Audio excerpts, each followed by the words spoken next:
Sean Goldie suffered multiple broken bones when he was struck while walking in a crosswalk on the south side of town. The suspect was never found, leaving police with few, if any, leads and leaving the victim crippled and nearly destitute. Goldie spoke with NCW Life News about the fateful day back on December 15th of last year when he was injured.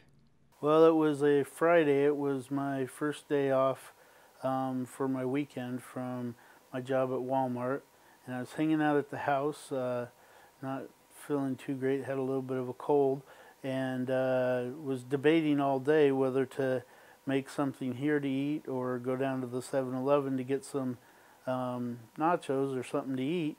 So I finally decided to go to the 7-Eleven, and after walking down the hill, I got in the crosswalk, and I was about halfway through the crosswalk, and the people started yelling all around the cars there, and I looked to my left and saw a car just about to strike me, and I was knocked to the ground and broke my shoulder in 5 places and broke my leg in 1 place. The suspect driver fled the scene and is still loose. Meanwhile, Captain Edgar Reinfeld with the Wenatchee Police Department said the investigation has gone cold. The investigation really has reached kind of a stalemate. We developed a suspect almost immediately in this case. We had some information that led us to believe it was a certain individual.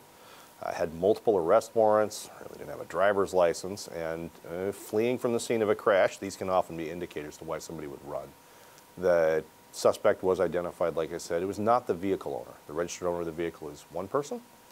Our potential driver suspect was another one. Through the course of the investigation, we of course interviewed our victim. We interviewed a number of witnesses. We took the photo montage route, showed photo montages of our potential suspect to a variety of people. And unfortunately, we're never able to develop probable cause for an arrest in this case. Suspect is still outstanding on his arrest warrants.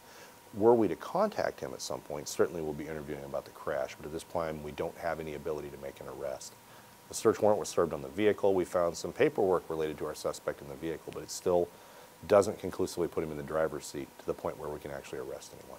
In the meantime, Goldie remains physically unable to return to his job. I was in a wheelchair for 45 days, couldn't stand at all.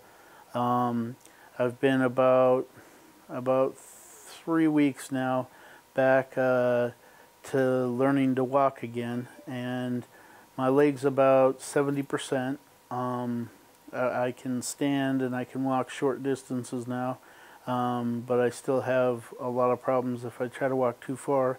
And my arm's about 40%. I'm getting some of my range of motion back, but I still have a lot of strength issues, and there's a lot of stuff I can't do with my arms still. Goldie's mother has started a GoFundMe account to help him with his rent and living and medical expenses.